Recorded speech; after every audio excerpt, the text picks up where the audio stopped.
I am a cog in being able to keep fish in Chattanooga. It's hard to get fish. It's hard to get healthy fish if you don't have a local fish store. It's hard because of box stores not having the bestest of quality. But I see myself as a point of learning, a point of access for the hobby, I guess. Something that the hobby should be able to use to better itself in Chattanooga. All my customers are my friends. I love them. We're all doing the same hobby. It's so fun. I may have more tanks than they do, but it's so fun.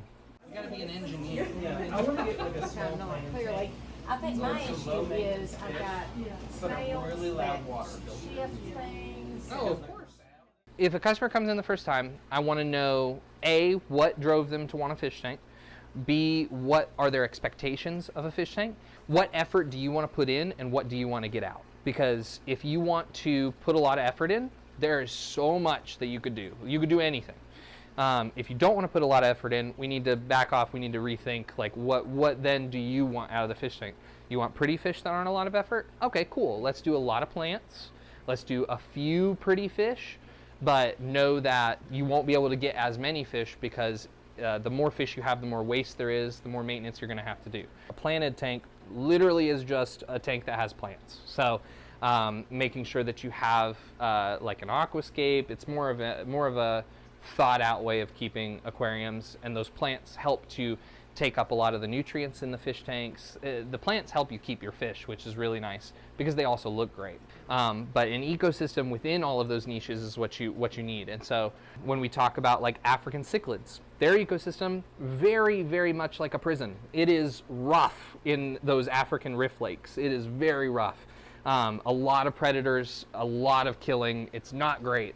But it is an ecosystem, and it's an ecosystem that you get to set up. So it's all a puzzle. Like when you look at these tanks, you may see a bunch of pretty fish, but the way that we see it is like, okay, this fish goes with this fish, and that fish goes with this fish, but only if you have this big of a tank, or only if you have enough hides. Rare and pretty fish, we try to get a good assortment.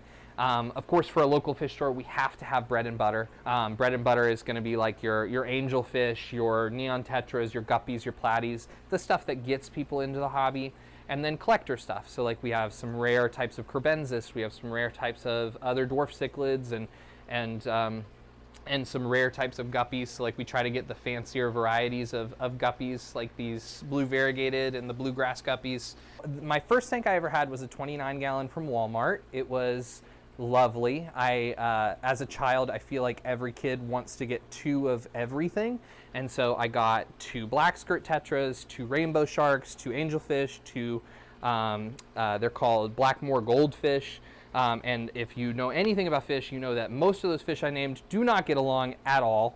And it went very, very poorly. But instead of that being a discouraging thing that happened, it more like triggered my, hey, we need to find out what I did wrong. Let's do some research. Let's find out what I can do to do it better next time. Sake sword, do I have 1 left? Yes, yeah. I have 2 in there already. Okay, we can do it. I bet you those axolotls have been wanting to eat them. And so I started breeding guppies, and then I was like, what else can I breed? And so I went from guppies to cories to blue rams to cichlids to, you know, there's lots of things that I've bred, plecos and whatnot, but it was like Pokemon. I was like, I need this one, I need this one, I need this one. And it was just super fun. Started working on aquariums for people because, you know, I would see them struggling and I'd be like, okay, we need to do better. And so I'd go and I'd help them. Because I was selling fish to stores, I had a relationship with the owner of this store. He offered me a job at 14, bought it when I was 21, started buying it when I was 17.